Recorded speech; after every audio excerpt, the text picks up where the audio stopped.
Good evening, everyone. This is day 47 of growing vegetables in Canada outdoors. As my daughter and I transition from the indoor grow season to getting all of our items outdoors organically right through the Canadian summer. For day 47 nighttime, let's take a quick gander. So over here to our lonesome tomato plant, it was the last one of the bunch. Didn't want to waste them, so we found a spot for them where you can see it has quite a few tomatoes on the plant. Our garden is separated by different sections from our peppers to tomatoes, potatoes, corn, right along the way. For our pepper section, we have our quick fires right along to our Carolina Reapers, followed by our big Berthas, right along into our chilies. And all in front are great companion plants to your peppers, which are your basils, marigolds, petunias, and a Salem. Onto our tomato section, where again we have a bunch of different varieties of tomatoes, where you can see the plant is just completely filled, all of them, which is looking great. And again, all in between, we have onions. Onions are an excellent companion to your tomato plants. They're also a great pest controller in the garden. And all in the front, we have our basils to asalems, petunias, curries, petunias, and more asalems and marigolds. Over here, we have some potatoes. To our first cattle arch, where we have our cantaloupes, followed by our black diamond watermelons. Over to this section here, where we have some celery, followed by some onions in the back there.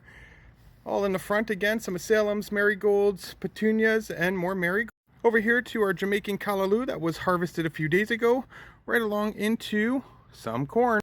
To our second cattle arch, where we have our loofah gourds, followed by our cucamelons, with beautiful cucamelons all over the plant. Looking in the back, we have some more cucamelons, followed by some regular slicing cucumbers. Over to our last cattle arch, where we have some pumpkins that are growing every day. We are going to have to get some fruit hammocks on these, just to make sure that it bears support for when it gets a little bit heavier. And over right beside it, where we have our acorn or butternut squashes, looking great. To our final section over here, where we have all our green climbing beans, followed by a bunch of companions in the front. Over to our cold weather crop area, where we have a bunch of onions, some Italian oregano, some thyme, and some rosemary, followed by marigolds. Into our greenhouse, where we have our olive tree, followed by some peaches. We have pineapples. Right along into different varieties of our tomatoes from Germany and Italy.